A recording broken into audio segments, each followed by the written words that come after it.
এত পাপাচার, এত অন্যায়, এত অপরাধ, এত গুনাহের পাহাড় আমাদের।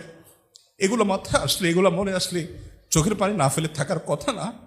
আমরা আল্লাহর কাছে, আল্লাহর ভয়ে রমাদান মাসের মতো অফার পাওয়ার পরেও চোখের পানি ফেলে আল্লাহর কাছে কাঁদার সুযোগ হয় না।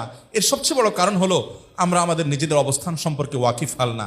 আমরা জানি না যে আমরা নিজেরা কত বড় পাপিষ্ঠ, কত অপরাধ হয়ে আছে, কত মামলার আসামি হয়ে আছি। আল্লাহর কাঠগড়ায় আমার বিরুদ্ধে কত শত কত সহস্র মামলা জানে উঠবে, সেদিন কোনো রক্ষাকারী কেউ থাকবে না। দুনিয়াতে সুযোগ আছে সেই মামলাগুলোকে ডিসমিস করে যাওয়ার। অনেক হতভাগা আছে, অনেক হতভাগা আছে গোটা রমাদান জুড়ে। হয়তো তিনি রোজা রেখেছেন, সিয়াম পালন করেছেন, সাহারি করেছেন, ইফতার করেছেন, তারাবি করেছেন, কোরআন তেলাওয়াত করেছেন, পড়ে শেষ করে খতম দিয়েছেন, অনেক ইবাদত করেছেন মাশাআল্লাহ। গোটা রমাদানে একটিবারের জন্য মালিকের কাছে নিজের গুনাহের জন্য আল্লাহর ভয়ে সন্ত্রস্ত হয়ে